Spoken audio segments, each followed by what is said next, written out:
Türkmenabatda un satın almak için döwlet dukanının öňünde nowata duran adamlardan öý dolandyrjy daradan resmi nama talep edildi.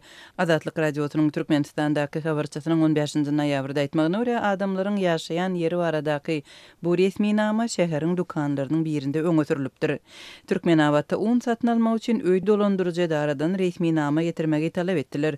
Şuň günden başlap nowatda duran her bir adam başyna diňe 4,5 kilogram un berýärler. Öň bu 5 kilogramdy diýip Azatlyk radiosynyň yerli çeşmeleri 15-nji noýabrda ýerden habar beripdi.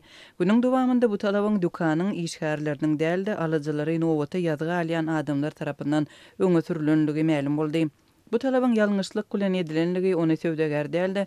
Alyjylary nowata ýazgy alýan adamlaryň edenligi anyklandy. Adamlar öý dolandyrjy dara baranlarynda şeýle resmi namanyň berilmeýänligini aýtdylar. Şondan soň adamlar häkimlige bardylar, emma häkimligiň hem mundan bir habardygy anyklandy.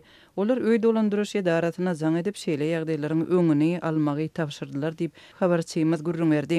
Onuň sözlerine görä şäheriň dukanlarynda satywa çykarylýan unyň möçberi şu gün öğrençäkli käbir ýerlerde satylýan unyň möçberi 50 ýa-da 100 haltadan geçmeýär. Şol birakda un satyn almak üçin döwlet dukanlarynyň öňünde jemlenýän adamlaryň nowatlary ululugyna galýar. Şunlar Türkmenabatda un nowatlarynda duran adamlaryň sanynyň 100 adamdan az bolmaýanlygyny habarçymyz bellädi. Un nowatlary Türkmenistanyň beýleki regionlarynda da emele gelýär. Soňky bir näçe ýyl dowamında döwletiň gözegçiligindäki dukanlarda unyň ençeme wagtlap satuwda düýpden bolmanlygyna garamazdan adamlar un satyn almak tamaty bilen günde nowatlara düzülmegini dowam etdirdiler.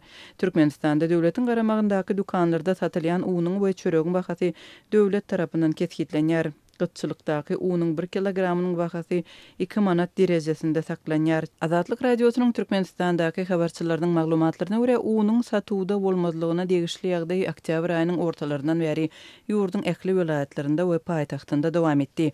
Ýa-ni ýakynda Azatlyň Aşgabatdaky habarçylary paýtagtda çöregiň diňe bir döwlet dukanlarynda dälde bazarlarda we beýleki sowda nokotlarynda hem gytalandygyny we esli gymmatlandygyny habar berdiler. Hususan Aşgabatyň bazarlarynda we sowda nokotlarynda çöregiň bahasy 1-den 5-e gymmatlapdyr. Türkmenistanda un gytçylygynyň emele gelmegine bir ýyla golay wagt boldy. Şol döwrüň dowamında döwlet narhyndan satylýan uny we çöregi satyn almak üçin talaplaryň bir näçesi giridildi. Hususan da käbir regionlarda çörek pasport boýunça satyldy. Munyň bilen bir wagtda da açyk satuwdaky daşary ýurt unynyň bahasy hem ýurtda gitdigiçe ýokurlanýar. Käbir halatlarda ol döwlet narhyndan 10 esse ýokary bolýar. Türkmenistanda dowam edýän azyk gytçylygynyň fonunda Türkmen hökümeti buğdaýyň satyn alyş narhyny galdyrýanlygyny elan etdi. Owa we Suw hojalygy ministrliginiň maglumatynda 2019-njy ýylyň ýanwar aýyndan başlap döwletiň kärendeçilerden 1 tonna buğdaýy 2 esse ýokary bahadan 800 manatdan satyn aljagy ma'lum edildi.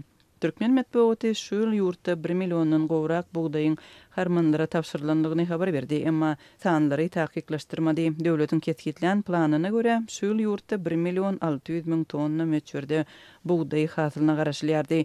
Türkmenistanda unyň we çöregiň gytçylygynyň fonunda Türkmenistanyň ýolbaşçylary milli habar beriş serişdelerine ykdysady ösüşleri wagt etmegi ýygyderli tapşyrýar. Ýa-ni ýakynda Türkmen medeniýeti Türkmen telekeçileriniň çörek önümlerini daşary ýurtlara satmaga taýýarlanýanlygyny habar berdi.